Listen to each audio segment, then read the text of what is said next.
Gentleman's recognized for 5 minutes. Thank you, Mr. Speaker.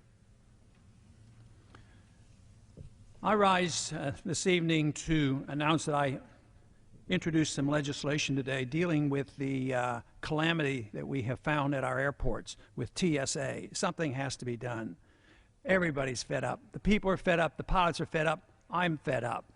You know, I've come to this floor many times over the past many years and complained about the terrible foreign policy we've had, the terrible monetary policy we had, the excessive spending and the debt, and also the tax policy. But what we're doing and what we're accepting and putting up with at this airport is so symbolic of us just not standing up and saying enough is enough.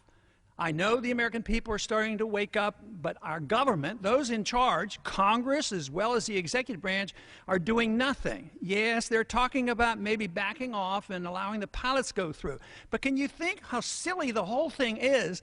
The pilot has a gun in the cockpit, and he's managing this aircraft, which is a missile, and we make him go through this groping X-ray exercise, having people feel in their underwear.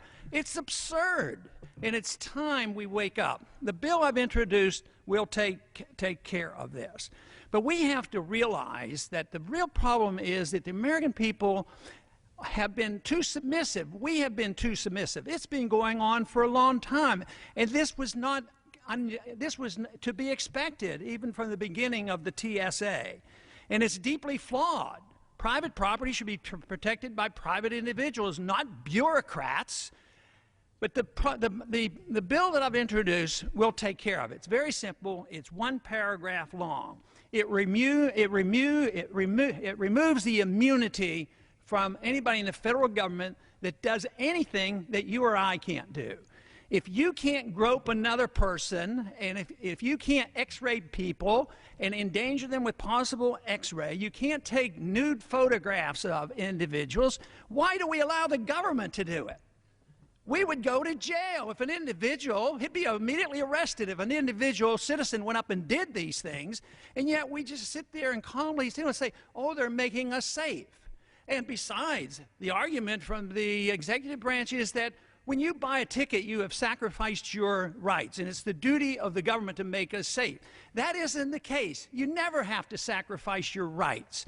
The duty of the government is to protect our rights, not to use them and do what they have been doing to us.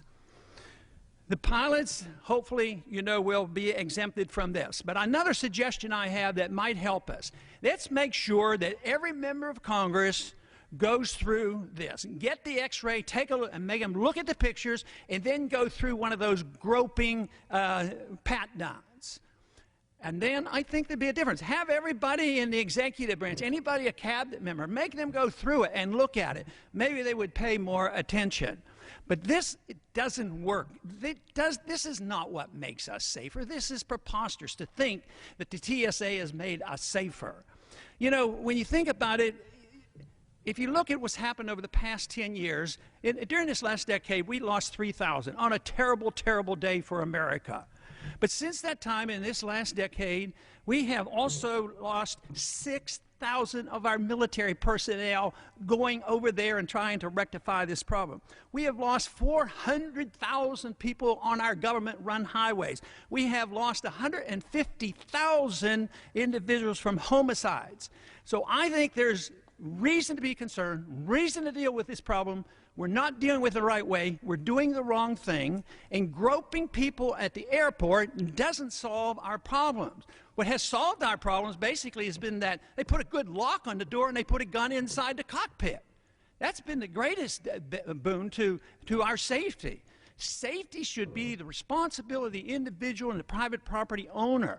But right now, we assume the government's always going to take care of us, and we are supposed to sacrifice our liberties. I say that is wrong. We are not safer, and we also know there are individuals who are making money off this. Michael Chertoff. I mean, here's a guy that was the head of the TSA selling the equipment, and the equipment's questionable. We don't even know if it works, and it may well be dangerous to our health. You know, the way I see this, if this doesn't change, I see what has happened to the American people is we have accepted the notion that we should be treated like cattle. make us safe, make us secure, put us in the barbed wire, feed us, fatten us up, and then they'll eat us. And we're a bunch of cattle, and we have to wake up and say, we've had it. I think this whole idea of an opt-out day is just great. We ought to opt out and make the point, get somebody to watch it, take a camera. It's time for the American people to stand up, shrug off the shackles of our government at TSA at the airport.